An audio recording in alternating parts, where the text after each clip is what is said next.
The NBA is notorious for slapping out fines. While some of these might be justifiable, others are straight up dumb. Stick out your tongue? Fine.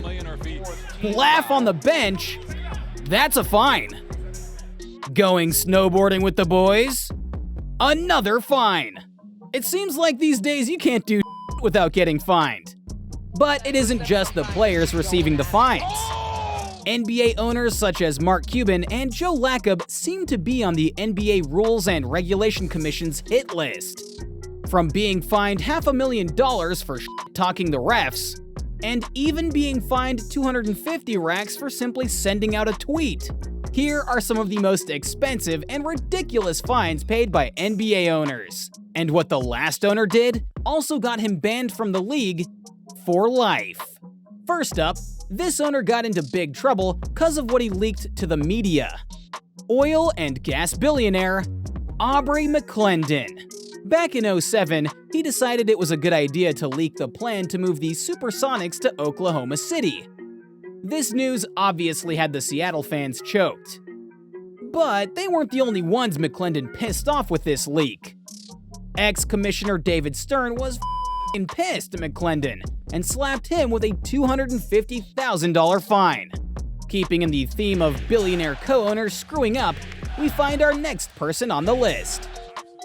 Silicon Valley tech billionaire Mark Stevens, a co-owner and board member of the Warriors. Back in 2019, Warriors versus Raptors. Everything was on the line here. It all started when Kyle Lowry dived into the stands to save a loose ball, but went flying into the crowd instead. Funny thing is, he didn't even touch Stevens. But Stevens decided he was bout that smoke. This man really shoved Kyle Lowry as he was trying to get up. Not a smart move there, Mark. Not only did Stevens shove my man Lowry, but he also decided that wasn't enough, and started insulting him as well. Lowry kept his cool and he walked away from the situation. But it remained one of the dominating storylines throughout these finals.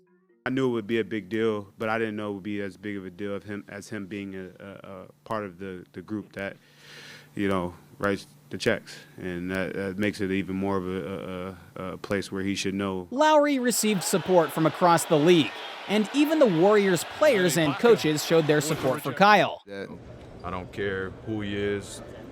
It doesn't matter. If he had $1 billion or $0, there's no room for that. The NBA had to react quickly, and it did. A $500K fine and a 1-year ban. Now, Stevens isn't the only Warriors owner on the league's punishment radar. Owner Joe Lacob also got fined 500 bans. It all started with a podcast. Joe decided to hop on Iguodala's podcast. It was all going good until Joe decided to talk the NBA's luxury tax rule. See, back when the Warriors won this year's championship, Joe got a lot of hate from other owners. These guys might have just been salty, but they were accusing the 2022 Warriors championship run as being a checkbook win.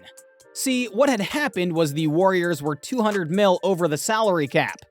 But the thing was, $150 million of that was simply the luxury tax that Golden State had to pay.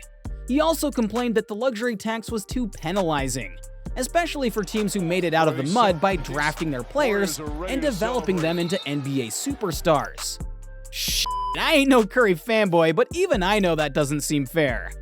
Next up, we got the one you guys have been waiting for. The king of fines, Mark Cuban. This man's is so well known by the commission that he's paid over 10% of all of the total fines for the last 22 years. The league really decided to turn my boy Mark into their own personal cash cow. Cuban's the most fined person in the NBA and has been slapped with over 20 fines coming out to nearly $3 million. Everybody wants to set a record, right? So that's my record, right? Where you at right now? I don't know, 2 million, 2.5, something like that. In fines? Yeah. You can't stop this legend, though. Mark's known to be one of the realest dudes in the NBA, and doesn't let a petty fine stop him from speaking his mind. This dude's such a savage that he literally got fined 15 racks for dropping an F-bomb during an interview. What did Mark do? He said f it and decided to double up his fine to 30 bands. Do you take back the F-bomb or you're standing by it? So if I say it again, I have to pay another $15K? Yeah, you want to up it to 30,000? It. One of his biggest fines came back in 2017. This dude really said that the Mavs should just tank for the rest of the season. The NBA didn't like this one bit and decided to slap him with a $600K fine. Add that to the list. You'd think that Mark would be first place on the NBA fines list, but what this next guy did is totally unacceptable. Donald Sterling, one of the most controversial owners in the league. Back in 2014, this man decided to privately make racist comments about Magic Johnson. Once this tape got leaked, he got hit with a $2.5 million fine by the league. This dude already had a terrible track record outside of the NBA, as he was sued multiple times for discrimination in his real estate business. But when this dude attacked an icon of the NBA, the players, owners, and Commissioner Adam Silver weren't having none of it. On top of having to pay the largest fine ever, Sterling was forced to sell the Clippers, and he was banned for life from the NBA.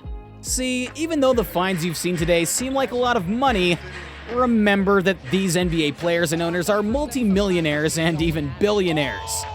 Along with losing money for fines, NBA players make a shit ton of bread. Click on this next video to see some of the most expensive purchases NBA players have ever made.